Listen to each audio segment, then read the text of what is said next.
Alright, previous video में हमने app creation देखा। आज के इस वीडियो में मॉडल्स के बारे में जानेंगे और एक प्रोफाइल मॉडल क्रिएट करेंगे। तो मॉडल्स का बेसिकली मतलब होता है टेबल्स। तो जैसा MySQL में टेबल्स होते हैं वैसे ही Django में मॉडल्स होते हैं। तो MySQL में हम SQL सिंटैक्स लिख के एक टेबल क्रिएट करते हैं, बट Django में ये चीज़ Django ऑटोमेटिकली करता है। हमें बस क्लास के फॉर्म में एक स्ट्रक्चर लिखना होता है हमारा टेबल का, एंड माइग्रेशन कमांड रन करने के बाद Django automatically SQL syntax create करता है और टेबल बनाता है। And Django SQLite DB use करता है जो सर्वरलेस डेटाबेस है, जिसके लिए हमें कोई भी सर्वर सेटअप करने की ज़रूरत नहीं। तो चलिए इसको एक एग्जांपल के साथ समझते हैं। तो एक मॉडल को ऐसे लिखते हैं। तो जैसा कि इधर पे देख सकते हैं एक क्लास है एम्प्लॉय नाम का, ये हमारे टेबल का नाम है। और जैसे कि नेम, ईमेल, एज, डिपार्टमेंट, ये सारे कॉलम्स के नेम्स हैं।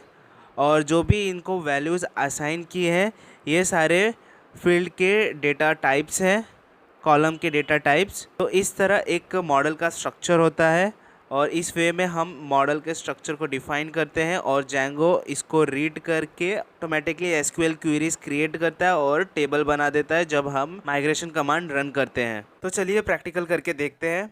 तो सबसे पहले विजुअल कोड एडिटर को ओपन कर लेते हैं।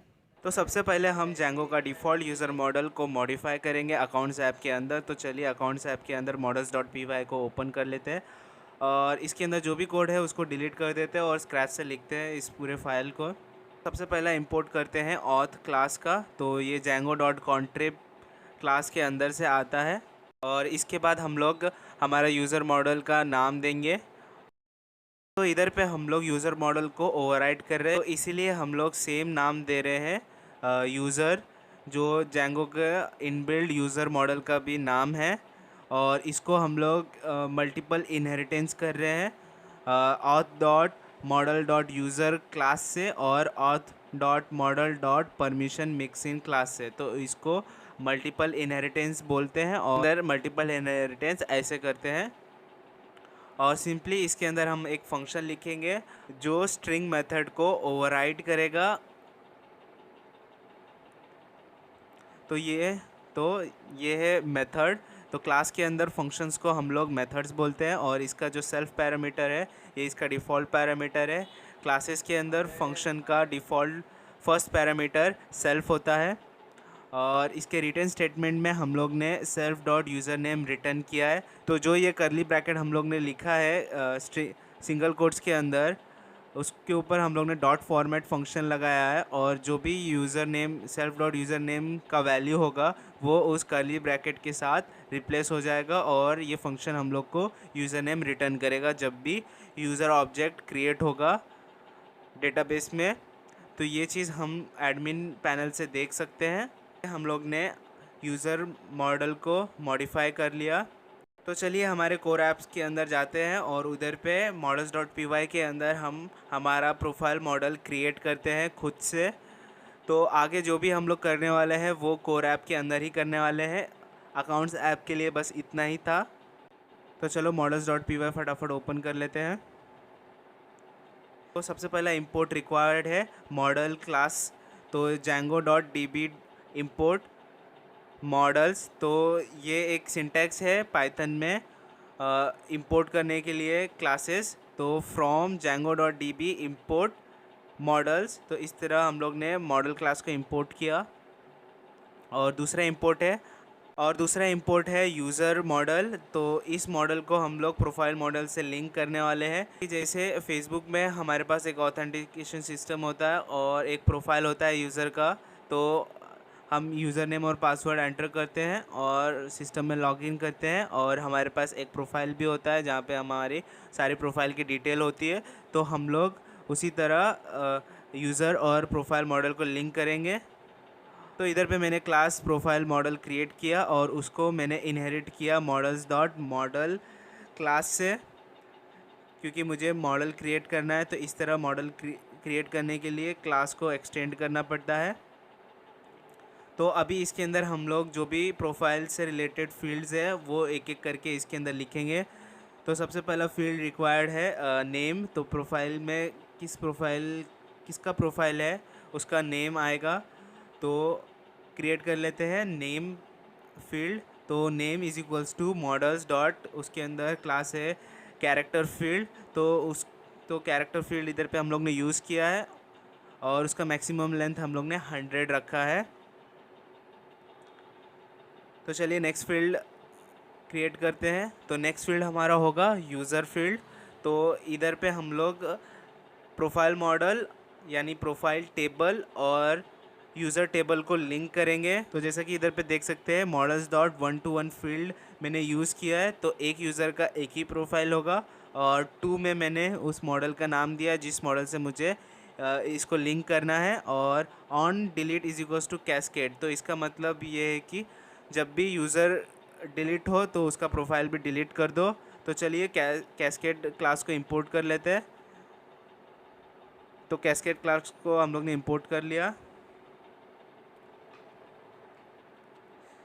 तो चलिए नेक्स्ट फील्ड की तरफ बढ़ते हैं। तो नेक्स्ट कॉलम है एज। तो एज में हम लोग ने इंटीजर फील्ड यूज़ किया है उसका डेटा टाइप, और हम लोग ने डिफ़ॉल्ट वैल्यू दी है 18। और हम लोग ने इधर पे वैलिडेटर्स यूज़ किया है जैंगो वैलिडेटर्स। तो इसमें मिनिमम वैल्यू वैलिडेटर क्लास का यूज़ किया है जो ये चेक करेगा कि अगर एज 18 है तो ही वो इसका प्रोफाइल बनाएगा, नहीं तो नहीं बनाएगा। तो इसके लिए हम लोग को कुछ इंपोर्ट करना पड़ेगा मिनिमम वैलिडेटर क्लास को यूज़ करने के लिए। तो चलिए इसको इंपोर्ट कर लेते हैं हम।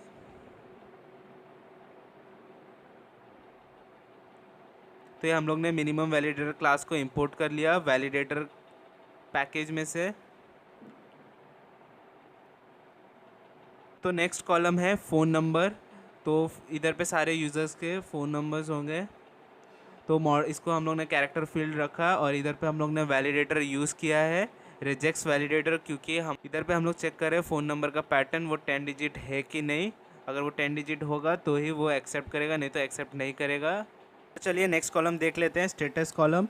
तो इसके लिए हम लोग ने कैरेक्टर फील्ड यूज़ किया है जिसका मैक्स लेंथ हम लोग ने 20 रखा है और डिफ़ॉल्ट वैल्यू सिंगल रखा है। और इसमें हम लोग ने चॉइसेस का यूज़ किया है। तो ये ड्रॉप डाउन मेन्यू दिखाएगा यूज़र को सेलेक्ट करने के लिए इसमें से कोई भी ऑप्शन।